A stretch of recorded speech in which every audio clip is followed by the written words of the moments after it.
लोकसभा के स्पीकर ओम बिरला ने आज राजस्थान के कोटा में नए ट्रैफिक आगाही पार्क का इफ्तिताह किया। साथ ही 20 मोटरसाइकिलों को झंडी दिखाकर रवाना भी किया। तकरीब के दौरान सड़क हादसात में इब्तदाई तिब्बी इमदादी कार्रवाई का अमली मुजाहिरा भी पेश किया गया, जिसे स्पीकर ने सराहते हुए तेज रफ्तार रिस्पॉन्स सिस्टम को मजीद मजबूत बनाने का अज़्म जाहिर किया। तकरीब से खिताब करते हुए ओम बिरला ने कहा कि ट्रैफिक आगाही पार्क नौजवानों और ड्राइवर्स में सड़क की हिफाजत को लेकर शऊर बेदार पैदा करेगा।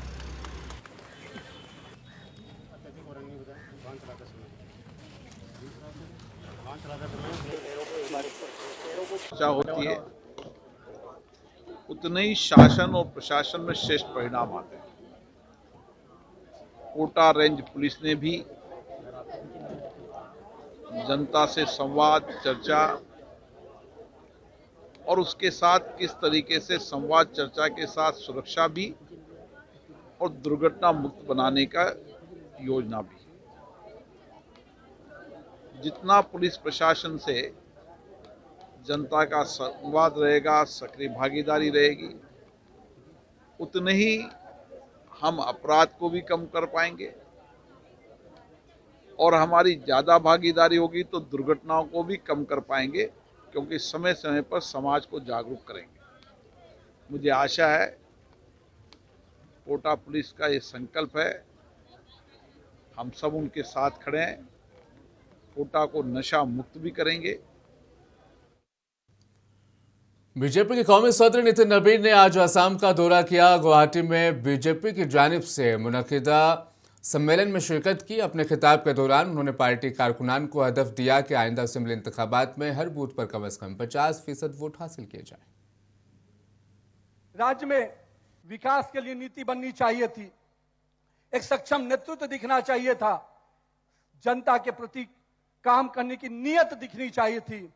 लेकिन पूर्व की सरकारों ने जो कांग्रेस तथाकथित यहां पर वोट बैंक की राजनीति करती थी, उसके पास न नीति थी, न नीयत था और न नेतृत्व था। हमें गर्व है कि हमारे पास नीति भी है, हमारे पास हमारी नीयत भी है और हमारे पास सक्षम नेतृत्व नरेंद्र मोदी और हेमंत बिश्व शर्मा जैसा नेतृत्व भी है। आपने सोचा होगा कि क्या बदला है। आज कश्मीर में तिरंगा लहरा रहा है। जब कश्मीर में पाकिस्तान के झंडे लहराते थे, दिल्ली की बैठी सरकार मौन रहती थी, पर आज कश्मीर में तिरंगा लहरा रहा है। मैं इसी असम में कई बार आया हूं। मुझे याद है 1962 का वो समय, 1962 के शहीद श्रद्धांजलि यात्राओं का जो कार्यक्रम हम लोग करा रहे थे, 50 साल पूरा हुआ था 2012 में। मैं शहीद श्रद्धांजलि यात्रा के कार्यक्रम में आया था और मैं जब गुवाहाटी से तवांग की यात्रा में गया तो मैं जब वहां पूछता था वहां के सैनिकों से, वहां के लोगों से कि आखिर हमारी ये सड़कें कच्ची क्यों हैं।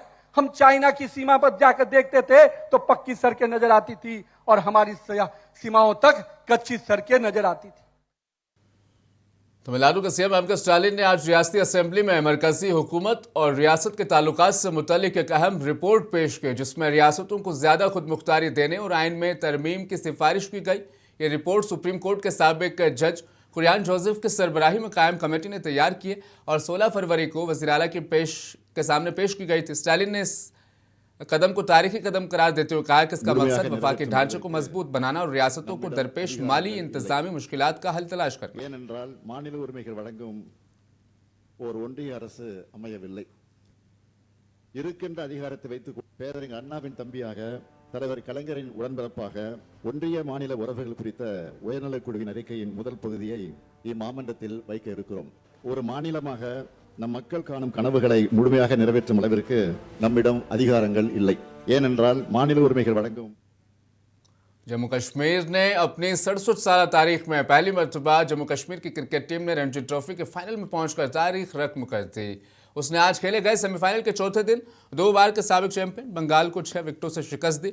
बंगाल की टीम ने जम्मू कश्मीर के लिए 126 रनों का हदफ मुकर्रर किया था, जिससे उन्होंने 34.4 ओवर्स में हासिल कर लिया और फातेह टीम के लिए विनशाज शर्मा ने 43 नॉट आउट और अब्दुल समद ने 30 नॉट आउट की अहम शानदार पारियां खेली। जम्मू कश्मीर को पहली मरतबा फाइनल में पहुंचाने में फास्ट बॉलर आकिब नबी ने भी अहम किरदार अदा किया।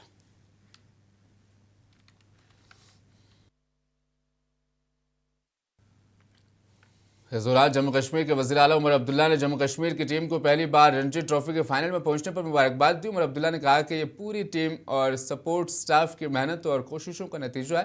चीफ मिनिस्टर जम्मू कश्मीर ने कहा कि मुझे उम्मीद है कि वो आने वाले दिनों में मज़ीद बेहतर खेल पेश करेंगे। बहुत मुबारक की बात है।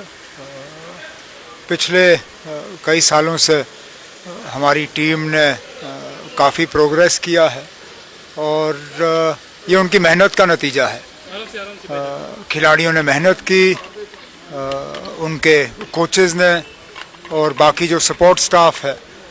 अकेले कोई रणजी ट्रॉफी जीतता नहीं है, ये पूरे टीम की कामयाबी है और टीम के साथ साथ सपोर्ट स्टाफ की।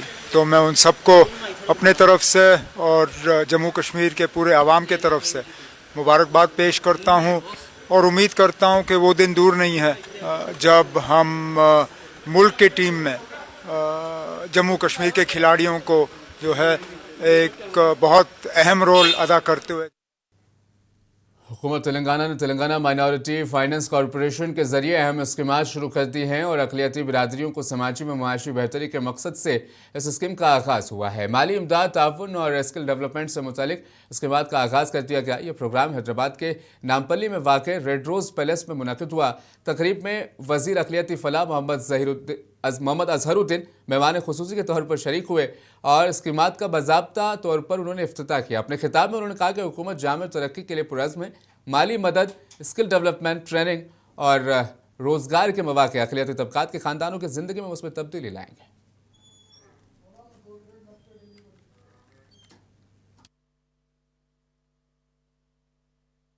करता हूँ क्योंकि आज के लिए हमारे लिए ये बहुत इम्पोर्टेंट दिन है, क्योंकि हम लोग यहाँ पे इकोनॉमिक डेवलपमेंट के लिए माइनॉरिटीज़ के लिए ये स्कीमें हम आज लॉन्च कर रहे हैं। तो मैं समझता हूँ मैं वज़ीर साहब का बहुत बहुत उनको मुबारकबाद देता हूँ।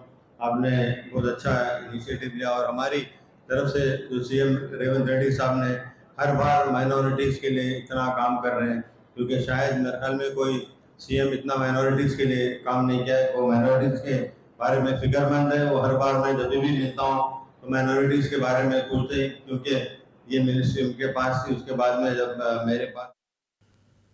नाज़रीन, अब चलते हैं विशाखापट्टनम, जहां खलीज बंगाल में इंटरनेशनल फ्लीट रिव्यू की शानदार तकरीब मुनक़िद हुई। सदर जमहूरिया द्रौपदी मुर्मू ने तकरीब में शिरकत करते हुए हिंदुस्तान और गैर मुल्की जंगी जहाज़ों का मुआयना किया। आप देखिए इस तफसीली रिपोर्ट को। मुझे दीजिए इजाज़त, बने रहें मुनसिफ टीवी के साथ।